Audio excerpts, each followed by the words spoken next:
Red rice వండుతున్నానండి. Red rice నేను night నానబెట్టానండి. ఈ గ్లాస్తో 1 గ్లాసు పావు తీసుకున్నాను. ఇవి ఒకసారి కడగాలండి.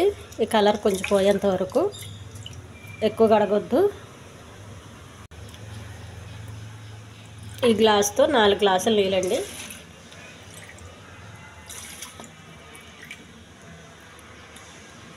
మూడు 4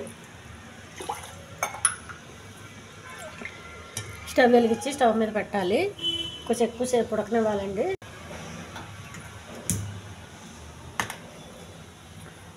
ఫస్ట్ వండేటప్పుడు హైలో పెట్టాలండి. కొంచెం దగ్గరకు వచ్చినాక సిమ్లో పెట్టేయాలి.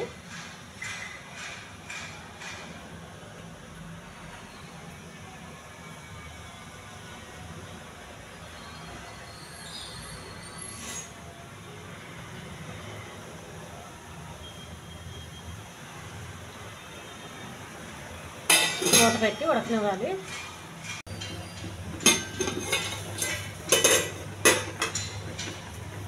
రైస్ ఉడుకుతుందండి. సగం ఉడికింది, ఇంకా సగం ఉడకాలి.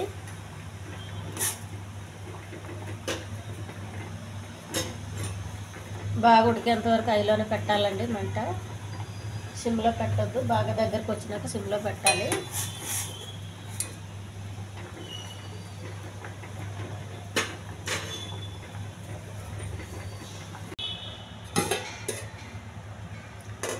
రైస్ ఉడుకుతుందండి. ఇది కొంచెం ఎక్కువ టైం తీసుకుంటుందండి. నేనైతే కుక్కర్లో పెట్టను, ఇలాగే వండుతాను గిన్నెలో. అందుకని నాకు ఇంకా ఎక్కువ టైం తీసుకుంటుంది. కుక్కర్లో పెడితే చాలా జిగురుగా ఉన్నదండి ఒకసారి నేను పెడితే. అందుకని నేను కుక్కర్లో పెట్టను, గిన్నెలో వండితే పర్ఫెక్ట్గా ఉంది. జిగురు పూర్తిగా పోయే వరకు కొంచెం హైలో పెట్టి కలుపుతుండాలండి. ఒకటి సిమ్లో పెట్టేయాలండి. వాటర్ పూర్తిగా ఎగిరిపోయింది. కొంచెం జిగురు ఉంది చూడండి, అది ఎగిరిపోయే వరకు సిమ్లో పెట్టి కొంచెం కలుపుకుంటూ ఉండాలి. ఇది చాలా హెల్తీ ఫుడ్ అండి రెడ్ రైస్. ఇది వారంలో 2-3 సార్లు వండుకుంటే బాగుంటుందండి.